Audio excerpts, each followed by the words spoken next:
the summertime when the weather This is a live shot from the Century Plaza Hotel in Spawn, Burrard Street. We're looking out over English Bay. A little bit of sunshine out there, still lots of cloud. Russ will be in one more time with your forecast. Before we get to it, BC has such an amazing and storied history in sports, and here to talk about that history is author Kate Bird, talking about this book that you've put together. It highlights some of the amazing moments in BC sports history, some of our incredible athletes, and the pictures that accompany those athletes are absolutely stunning and unbelievable. It's a book that's hard to put down. Thanks for coming in, Kate.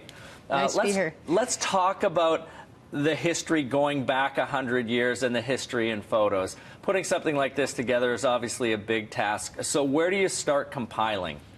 Well, obviously there's certain athletes that had to be in there, stars of BC sports over the years, and events such as the 1954 British Empire Games, the Commonwealth Games in '94, the Winter Olympics, of course, and then the individual athletes. I also wanted to include a lot of recreational athletes and have a BC flavor, things like logging sports and other sports that are kind of unique to our region. And there is that. There's water skiing, there's logger sports, there's lots of these things that are participated in by many or most, and we don't think of them as Olympic sports, but they are things we're participating in because we're an outdoor activity province for sure. Let's start off by taking a look at two of our greatest athletes as far as track and field goes. That on your left is, we're looking at Percy Williams, of course, on your right, and Harry Jerome on your left.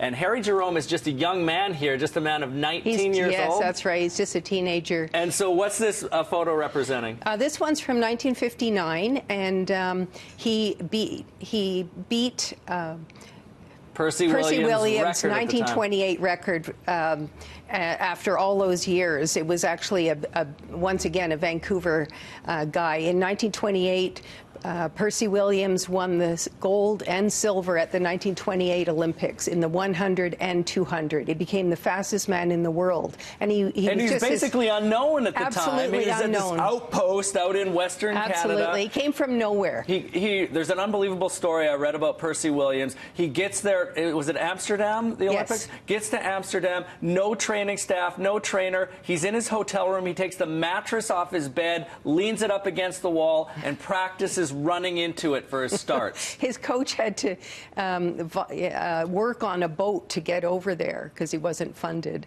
Yeah, you know, that's right.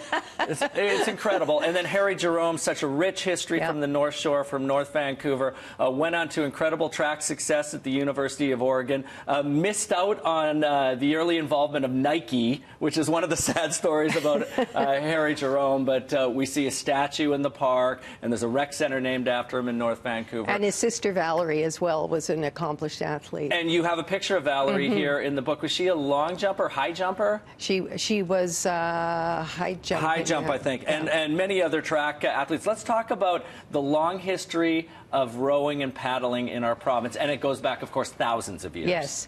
The first organized regatta with Indigenous canoeists. They were, of course, the top ones. They used to divide it into Indigenous teams competing, and then Europeans, because the Indigenous people would always win.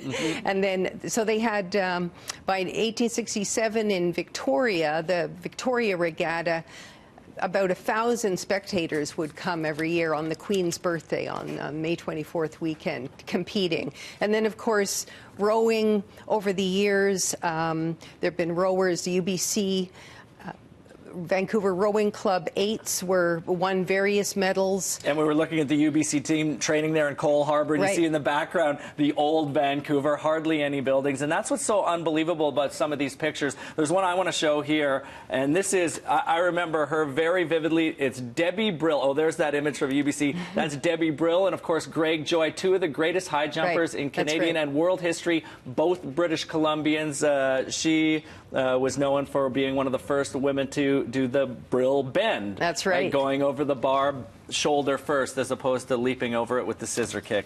There's so many unbelievable stories in here. Thanks so much, Kate, for putting it together. My kids enjoyed it. I enjoyed it. I hope you have great success with this book, and we really appreciate you compiling it. Well, thanks so much for having me. All right, thanks for coming in.